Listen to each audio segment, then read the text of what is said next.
Krishna, Hare Krishna, Krishna Krishna, Hare Hare, Hare Rama, Hare Rama, Rama Rama, Hare Hare.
Bhagavate Vasudevaya.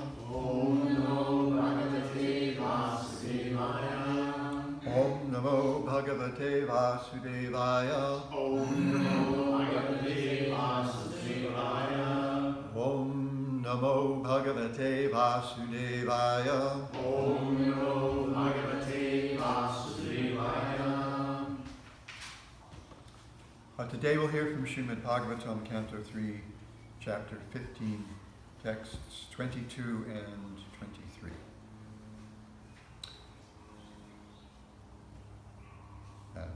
Since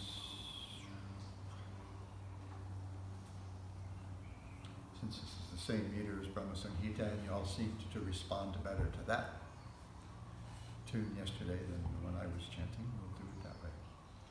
Vapishu, Vapishu, Vidruma, Vidruma, Tatasu, Tatasu, Amalamritapsu, Amalamritapsu, Vapishu Vidruma Tatasvamalamritapsu, Vapishu, Vidruma, Tatasu, Amalamritapsu, Prashanvata, Nijavane, Tulasibhir, Isham, Prashanvata Nijavane Tulasibhirisham,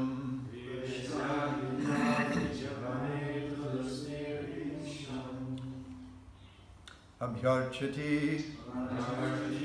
Svalakam, Unnasam, Iksha, Vaktram, Abhyarchati Svalakam, Unnasam, Iksha, Vaktram,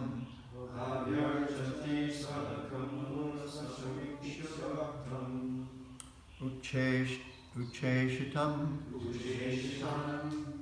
Bhagavateti,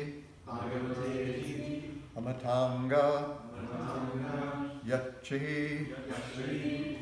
Ucheshitam Bhagavate Tyatmatanga Yachi, Ucheshitam Bhagavate Tyatmatanga Yachi. Vapishu Vidrama Tatasvamalamritapsu, Vapishu, Vidruma, Tatasu, Amalamritapsu, Preshanvita Nijavane Tulasibhirisham, Preshanvita Nijavane Tulasibhirisham, Abhyarchati Svalakam Unnasamiksha Vaktram, Abhyarchati Svalakam Unnasamiksha Vaktram, Ucheshitam Bhagavate Tyatmatanga Yatri, Ucheshitam Bhagavate Tyatmatanga Yatri, Vapishu Vidrama Tatasvamalamritapsu, Vapishu, Vidruma, Tatasu, Amalamritapsu, Preshanvita Nijavane Tulasibhirisham,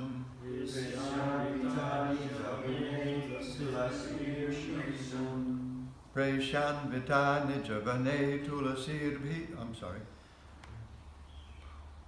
Abhyarchati Svalakamunnasamikshya Vaktram, Abhyarchati Svalakamunnasamikshya Vaktram, Ucheshitam Bhagavate Tyatmatanga Yachi, Ucheshitam Bhagavate Tyatmatanga Yachi. Others, please. Vapishu Vidrumata Tashvad Amalam Irtapsu, Vapishu Vidrumutatasu Amalamritapsu, Preshanvita Nijavane Tulasi Virisham, Preshanvita Nijavane Tulasibhirisham, Abhyarchati Svalakam Unasham Iksha Vaktram, Abhyarchati Svalakamunnasamikshya Drisham, Ikshavartam. Ucheshitam Bhagavate Amatanga Yatri, Ucheshitam Bhagavate Amatanga Yatri, Bhapishu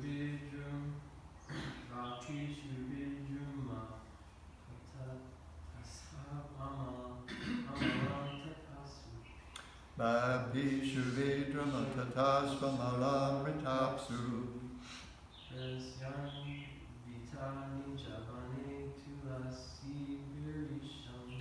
Krisham Vitani Javane Tulasam Hirisham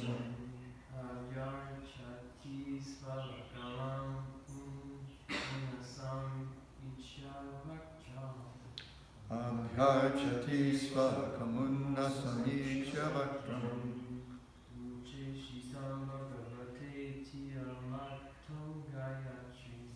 Ucheshitam Bhagavate Tyamatanga Yatri Vapishu Vidruma Tatasvamalamritapsu Apishu Vidruma Tatasvamalamritapsu Vishyan Vitani Javane Tulasi Virisham Krisham Vitani Javane Tulasani Virisham Abhyarchati Svalakamunna Samikshavaktam Abhyarchati Svalakamunda Samiksha Bhaktam Cheshitam Bhagavate Amrayatri Ucheshitam Bhagavate Tyatmatanga Yatri.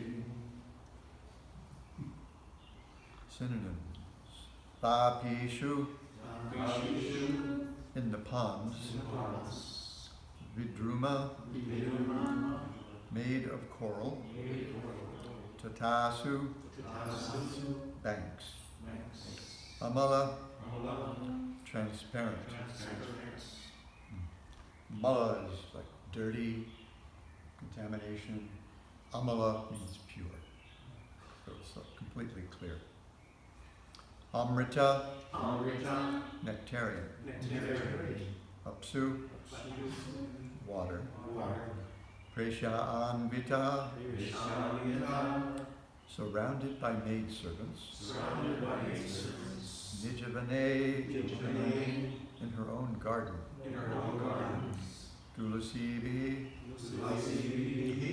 with Tulasi, of course. Isham, the Supreme Lord. Abhyarchati, worship. Su Alakam, with her face decorated with tilak. Unnasam, raised nose. Iksha, by seeing. Vaktram, face. Ucheshtitam, being kissed. Bhagavata, by the Supreme Lord. Iti, thus. Amata, thought. Anga, or demigods. Yet she, whose beauty.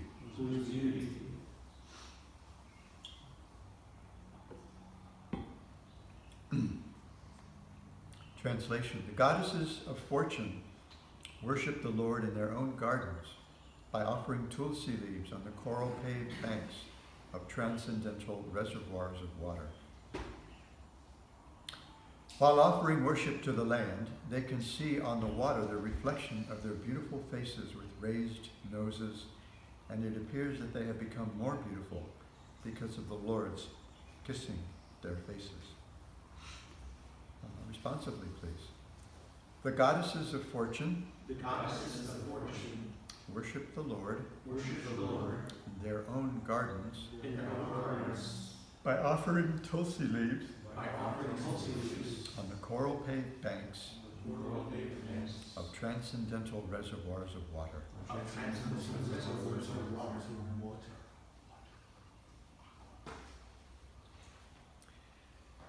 A sentence with many prepositional phrases. Interesting sentence. While offering worship to the Lord, they can see on the water the reflection of their beautiful faces with raised noses and it appears that they have become more beautiful because of the Lord's kissing their faces. Srila Prabhupada's purport. Generally, when a woman is kissed by her husband, her face becomes more beautiful. In Vaikuntha also, although the goddess of fortune is naturally as beautiful as can be imagined, she nevertheless awaits the kissing of the Lord to make her face more beautiful. The beautiful face of the goddess of fortune appears in ponds of transcendental crystal water when she worships the Lord with tulsi leaves in her garden.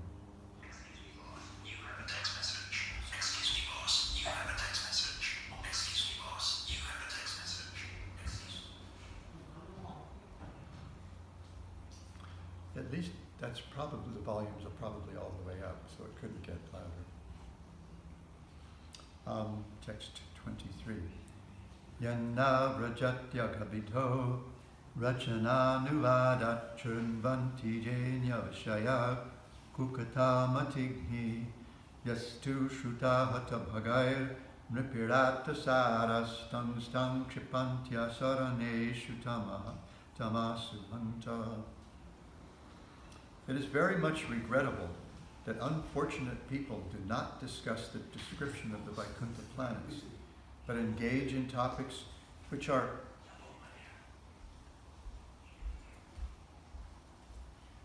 we okay? We good?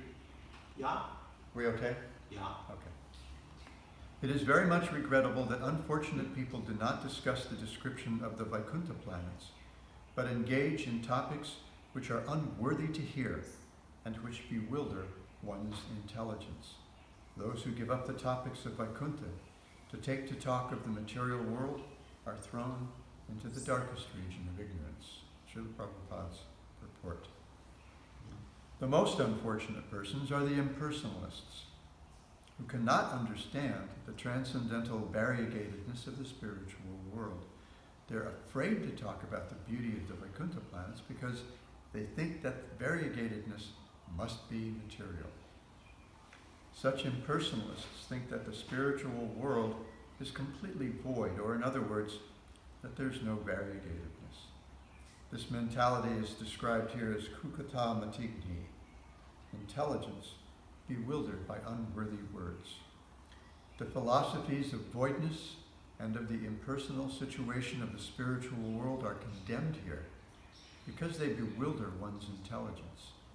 How can the impersonalist and the void philosopher think of this material world, which is full of variegatedness, and then say that there's no variegatedness in the spiritual world? It is said that the material world is the perverted reflection of the spiritual world. So unless there is variegatedness in the spiritual world, how can there be temporary variegatedness in the material world? That one can transcend this material world does not imply that there's no transcendental variegatedness. And here, in the Bhagavatam, in this verse particularly, it is stressed that people who try to discuss and understand the real spiritual nature of the spiritual sky and the Vaikunthas are fortunate. The variegatedness of the Vaikuntha planets is described in relation to the transcendental pastimes of the Lord. But instead of trying to understand the spiritual abode and the spiritual activities of the Lord, people are more interested in politics and economic developments. They hold many conventions, meetings, and discussions to solve the problems of the worldly situation, where they can remain only a few years, but they're not interested in understanding the spiritual situation of the Vaikuntha world. If they are at all fortunate, they become interested in going back home, back to Godhead. But unless they understand the spiritual world, they rot in this darkness continuously. Om Jnanatimirantasya Jnananjana Shalakaya Chakshurun Militam Yena Tasmai Shri Gurave Namaha Mukhaṁ karoti vachalam bhungum lankayate girim jakrapatamaham bande Shri Gurun Dinataranam Shri Chaitanya Mano Bhishtam Stapitam Yena Bhutale Svayam Rupakadamayam Vidati Swapadantikam Pancha Kalpatarubhyascha Kripasindhobhya Evacha Patitanam Pavanebhyo Vaishnavibhyo Namaha.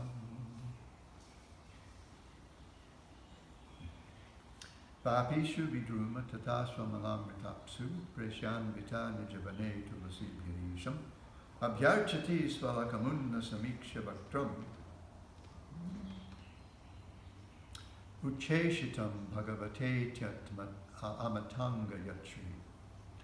The goddesses of fortune worship the Lord in their own gardens by offering tulsi leaves on the coral paved banks of transcendental reservoirs of water.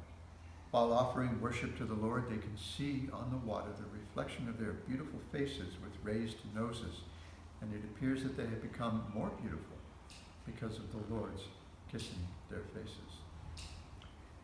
Yana Rajantya Vidho Rachananubhadat Chanvanti Ye Nya Vishaya Kukata Matigni Yastu Shruta Hatapagaya Nribir Attasaras Tang Shipantya Asharaneshu Tamasuhanta. It is very much regrettable that unfortunate people do not discuss the description of the Vaikuntha planets, but engage in topics which are unworthy to hear, and which bewilder one's intelligence. Those who give up topics of Vaikuntha and take to talk of the material world are thrown into the darkest region of ignorance.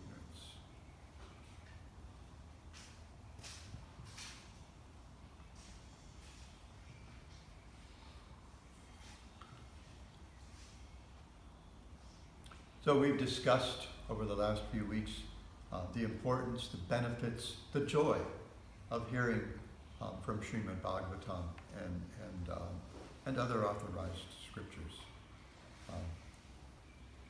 This is actually the process for our going back home, back to Godhead. Here, and as was pointed out, people who have some taste for hearing about these topics are extremely fortunate. They're uti bhagya in the Bhagavatam's language. Uti is an intensifier. It means very much, exceedingly, immeasurably. Uti bhagya and bhaga is good fortune. So uti bhagya, the devotees who've developed a taste for hearing and discussing the topics of the Vaikuntha planets, and the transcendental activities of the Lord, Janma Karma Chanedivyam Evamyaliti Tattva Jaktva Deham Punar Janma Naiti Mamiti Soja. Such people are very so fortunate that if they actually are able to cultivate an understanding of the nature of the Lord's appearance and activities, the transcendental nature of the Lord's appearance and activities, and how do we do it? We do it by hearing. Then they don't have to take birth again in this material world, but they go to Krishna. Krishna brings them to him. Bhakti carries them to him. So we're kind of, at a point here where the description of life in Vaikuntha has become extremely sweet. To focus on the goddesses of fortune, there's a kind of a shift from the kind of generic goddesses of fortune, all the apparently female residents of Vaikuntha, who were so eager to engage in service to the Lord, to please the Lord by engaging in service, that even though they didn't have brooms for cleaning, they used the lotus flowers in their hands to dust the walls of the palaces in Vaikuntha, even though there's no dust on the walls, because it's not this place. And Srila Prabhupada, in the first verse, Srila Prabhupada discusses how a woman becomes even more beautiful when her face is decorated with her husband's kisses. And in this case, we're talking about the goddesses of fortune, talking about Lakshmi Devi. And when she looks And she's worshipping Krishna, and she catches her reflection in these crystal clear ponds. She thinks, oh, my face has become so beautiful because my Lord has been kissing it. Vishwanath Chakravarti Thakur's commentary on this verse is real nice, so I want to share that. This first verse, text 22. Having described the bhakti expressed in her service, her being the goddess of fortune, he now describes her bhakti expressed through archana, which is similar to that of sadhakas.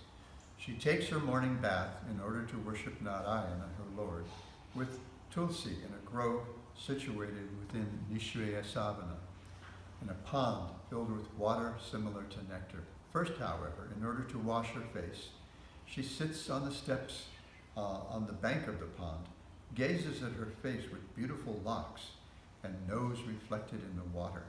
She thinks that it is the leftovers from being kissed by the Lord, or seeing her face reflected in the water mixed with the reflection of the blue lotus. She begins to think that her face is being kissed by the Lord. So sweet. So we see pictures of Lakshmi Narayana seated on a jeweled throne being worshipped by all these Vaikuntha-vasis, and we think of them as just kind of like peaceful, right? But they have a life in Vaikuntha. Lakshmi and Narayana have a life in Vaikuntha. And he kisses her face. And she worships him. She serves him by dusting the walls with the lotus flower in her hand. But she also worships him. She engages in archana similar to that of the sadhakas. And so that means that she has to cleanse herself beforehand. So this is just really sweet. And then his purport to the second verse, Srila Prabhupada contrasts different kinds of fortune, good fortune and ill fortune, right? And so he talks about how unfortunate the impersonalists are because they can't stand to hear these topics. Doesn't make sense to them. It threatens their sense of what they are, I guess. I'm not sure. It threatens their sense of being, the focus of everything, the center, the only thing that exists, as we were discussing earlier. But that's such an unfortunate situation. Anyone who hasn't developed a taste for these topics is very unfortunate because then they're forced to engage in the topics of this world. They're going to talk about things that aren't worthy of discussion, as we see in this verse. Unworthy words. So they're going to talk about the politics of the day. They're going to talk about the economic situation. They're going to talk about this, and they're going to talk about that. And this stuff is all rubbish. Compared to Srimad Bhagavatam, it's all rubbish. We have a great taste for it. We do. We talk about it all the time. Don't we? I know I do. I'm right there with you guys. So we need, somehow or other, we need to imbibe a taste for this subject matter. And where do we get that? We get that taste from others who do. Just like the example that's given in Haribhakti Sudodhaya, I think, of a crystal. Kushu was talking this morning about, after the program with some of us, about how essential living among devotees is for her. She said, I can't not be among devotees. I can't not live among devotees. She can't imagine it. So even thinking about what to do with her property in Pune on the Big Island, there's got to be accommodations for other devotees because I can't live. I mean, there are other devotees living close. Maharani lives just a few streets down, a few roads down. A few roads up, there's our house. My wife's not there now, but there's a devotee living there, and his sons sometimes live with him. In a year and a half or so, my wife will be living there. Devotees all over Pune. but she can't not live among devotees. Such a fortunate sentiment. So fortunate. So, and why do we want to live among devotees? So we can hear and chant about Krishna. Because they're going to talk to us about Krishna. Those devotees who have this taste. So I want to go back again, as I do so often, to the 5th chapter of the 1st canto. But I'm going to rewind a little further back than I usually go. I usually do like 17 and 19, right? But I want to go back a little further to the beginning of Narada's instructions to Vyasadeva. Vyasadeva is sitting there dejected, trying to figure out what is wrong. I've done all this amazing work, and still my heart feels empty. What did I do wrong? How do I fix it? So this is Narada's response. So I'm starting with chapter 5, text 8, first canto. Sri Narada said, you have not actually broadcast the sublime and spotless glories of the personality of Godhead. That philosophy, which does not satisfy the transcendental senses of the Lord, is considered worthless. Although, great sage, you have very broadly described the 4 principles beginning with religious performances, you have not described the glories of the Supreme Personality of Vasudeva. So you've written so extensively about Dharma, Artha, Kama, and Moksha, but you've missed this one thing, exclusively glorifying exclusive service to the Supreme Personality of Godhead. And then he says, these are a couple of famous verses, so I'm going to read it in Sanskrit. Hope you'll excuse me. Yad vachas chitra padang hare yasho jagat pavitram pragarnita karhichit tadvaya samtirta mushanti manasa na yatra hangsa niramantyu shikshaya. Those words which do not describe the glories of the Lord, who alone can sanctify the atmosphere of the whole universe, are considered by saintly persons to be like unto a place of pilgrimage for crows. That's the dump, right? That's where the crows hang out. They hang out at the dump, where we take all our rubbish, where we get all of our rubbish away from us, right?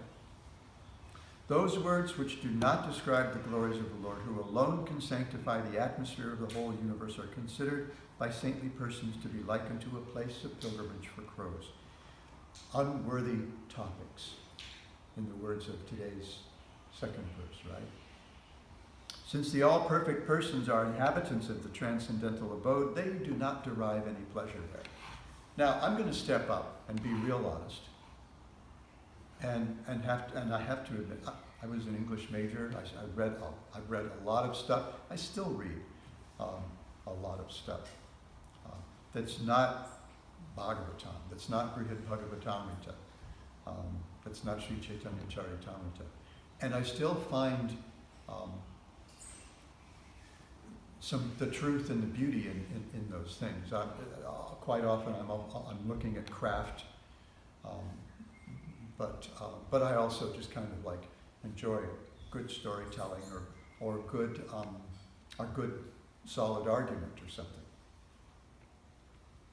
So I still have that taste, and you'll hear me. I'll talk about Proust. I'll talk about Maya Angelou. I'll talk about, what's his name, Shelley's Ozymandias or something like that. Shri Shri Panchatattva Ki Jai Shri Panchatattva Ki.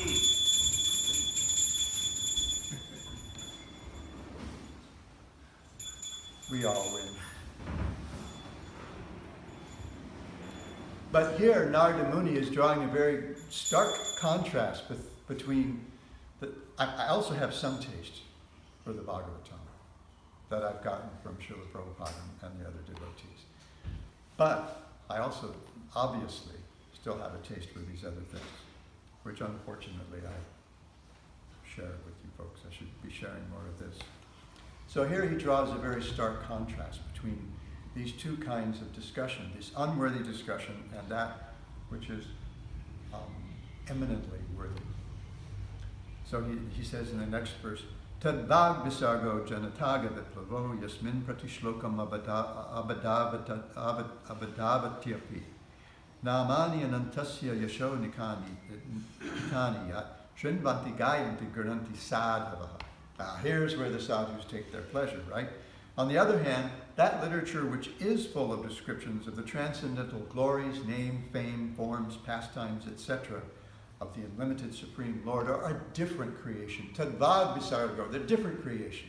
Completely different creation, all of it. Visarga, it's like, just like we have these things, these subjects of the Bhagavatam, Sarga and Visarga. So this Visarga is like the secondary creation. So this is a different creation.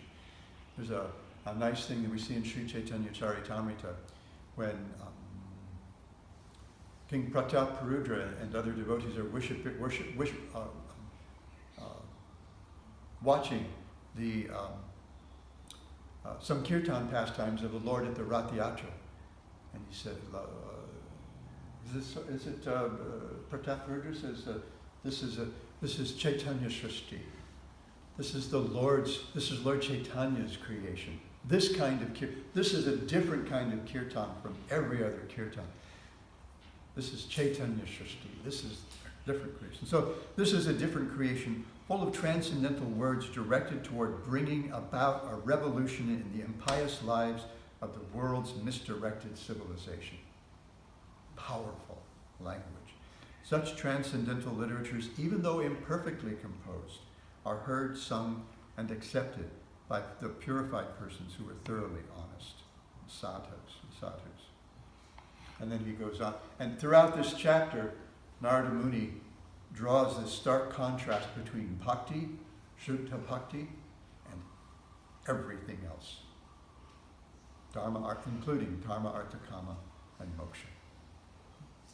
So by contrast with the Bhagavatam, these things become unworthy topics of discussion.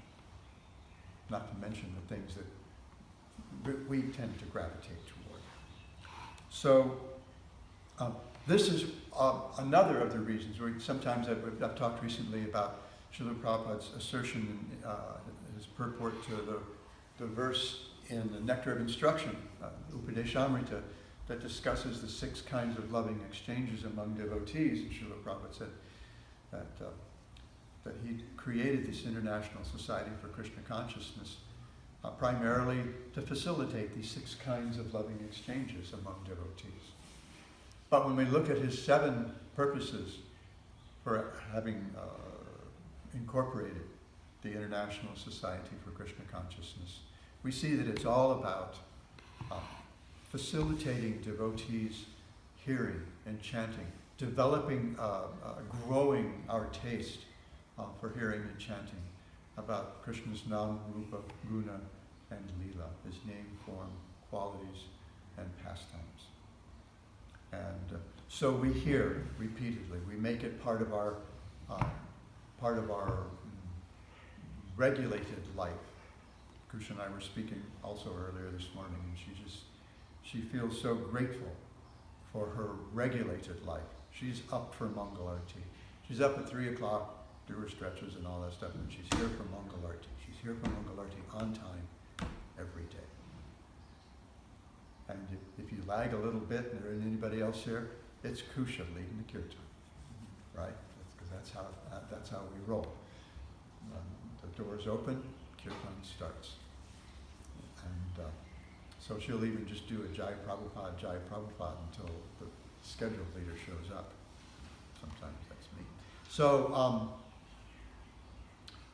that this becomes part of our routine. And so, and again, we're working to dig these samskaras in our hearts, dig these grooves ever more deeply in our hearts, so that eventually they become deep enough that we just fall in, and we become, we find our chapter in the Bhagavatam, we find our chapter in Krishna's Leela, and we write the page with our story there as well. So that's what we want. We want to associate with people who live in the Bhagavatam, just like that Rumi poem that I sometimes share. That person who has given over his or her imagination and everything to to the Quran, has made his life a sacrifice, his or her life a sacrifice to the Quran, so that they have become the essence, just like the Quran. So this is the two Bhagavats, right? The Dui Bhagavat that we read about. The person Bhagavat and the book Bhagavat. So we want to get those qualities, just like that crystal in that room. It'll pick up the color of that room and it'll look like it's blue or red or green. So our hearts are like that crystal. We want it to become clear, like the crystalline waters of Lakshmi's ponds at her palaces in the Vaikuntha Lokas. And so that it will, and then put ourselves in the right environment. Because we're tatasta, that's the meaning of tatasta. We're tatasta, Krishna's tatasta Shakti. We're in the margins. We're very easily influenced by our environment. So we want to keep ourselves in that transcendental environment, immersed in transcendental sound vibration as much as possible. Any quick questions or comments? I have a quick question. So there are multiple goddesses of fortune, Lakshmis? Yeah, on each Vaikuntha planet, the Lord lives as Narayana with Lakshmi, and they're surrounded by all their devotees, all the Vaikuntha Vasis devotees. Yeah, so yeah, we can say there are many. There is the goddess of fortune, but she manifests with Narayan on innumerable Vaikuntha planets. Okay? Aditya, Prabhu? It's interesting how you mentioned about sometimes devotees, or you mentioned about yourself also, we have different other tastes than just hearing the Srimad Bhagawatam. But in case of the devotees, it's kind of, because if we see at a certain point when Srila Prabhupada, he appreciated the humor or the comedy of Charlie Chaplin. And then he even said, Krishna is the original comedian, or Krishna is the original jokester. Right? Yeah. So even in that, they see the connection with Krishna. So Yeah, we can see connections. I mean, I remember, especially in graduate school, we read a lot of stuff, scholarly stuff, academic stuff, and we were reading about. I took a seminar. I think it was probably not one of the first graduate seminars on Burke, but I took a seminar on this thinker named Kenneth Burke, a literary critic, rhetorician, and there were things that he would write about, and he'd talk about transcending things and stuff like that. And I had a couple of friends in the class who knew I know that I'm a devotee, and they would say, "Oh, that's you." I'd say, "Yeah, don't think I didn't hear that. I got it." And some of the things that he would write about, I would see how they could apply in our spiritual lives. Or when I was teaching, the course I probably taught more often than any other was a second semester college composition course that includes a lot of critical thinking. And for many years, the last few years of my teaching, 10, 12 years of my teaching, I used an approach to critical thinking that involved semiotic interpretation of American popular culture. It's a whole thing, I don't get me going. But I found it fun to do because there was much there that really applied even to my spiritual life. There were two kind of tenets that this one book that I started using by a husband-wife team. He taught at Cal State, San Fernando Valley, or whatever it's called, and she teaches at UCLA. And there were two kind of like main points that they wanted to make about semiotic interpretation. And there's two kind of perspectives. One, everything's connected. And I just thought, oh my God, that's like second canto of the Bhagavatam and on. everything's connected. And the other is take nothing for granted. And I would tell my students, take nothing for granted, including those ideas that you hold most near and dear. And that doesn't mean reject them. It just means examine them very carefully. And I would share with them that I have long applied this to my own perspectives, to my own beliefs, that I'm always examining these things. Of course, I was also challenged to constantly examine them by questions raised by my wife and daughters when I was living at home.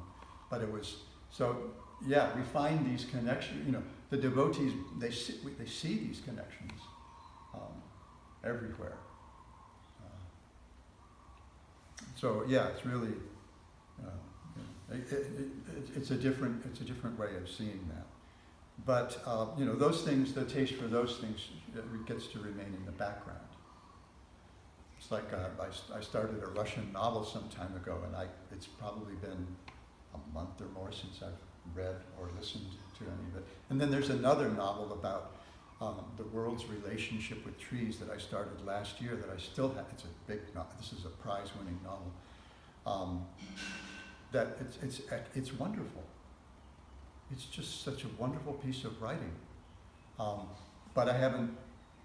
It's stagnated. My reading of that is stagnated. I'm not even sure where I am anymore because it's been so long. Because I've been kept busy with these other things, which is pretty cool too.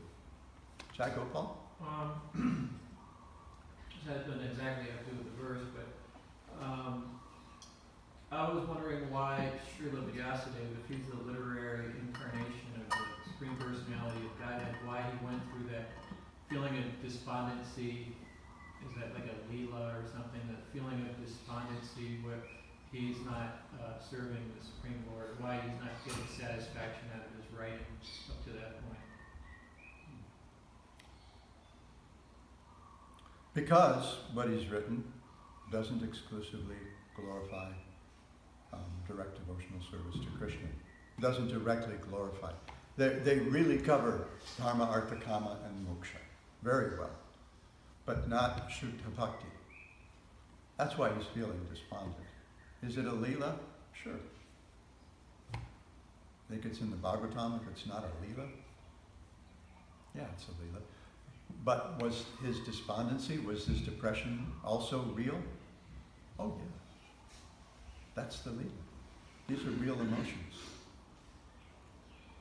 So it gave Narada Muni the opportunity to give him this instruction, which gave Shukadeva, Sutta Goswami, the opportunity to relate that so that we can understand the importance of hearing from the Bhagavatam.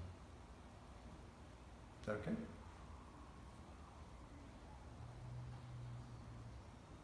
Yeah, so you said Sutta Goswami.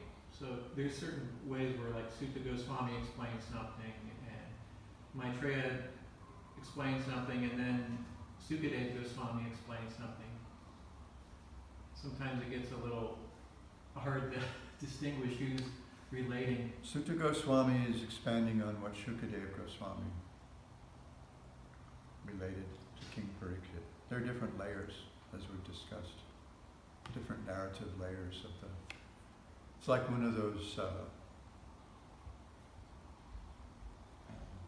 The different narrative layers of the Bhagavatam are like those. What's it? Oh, Matryoshka dolls. Yeah. Those Russian nested dolls. Kind of a famous thing that started in the late 19th century, I think. I looked them up. And so there used to be kind of like a joke, Matryoshka dolls, where there would be maybe Lenin on the outside, and then Stalin, and then Khrushchev, and then who's after Khrushchev? Brezhnev. I thought they were called Bambushka. Bambushka? Bambushka is what grows in the forest. I didn't even know. What was the name of that again? Matryoshka. Matryoshka. Russian, we generally call them Russian nested dolls. But yeah, they're Russian. It's like my younger brother used to say, be steady. Sketty, yeah. Anything else? Okay, thank you so much. Grantaraja Srimad Bhagavatam ki jai. Gaur Bhakta Vrinda ki jai. Association of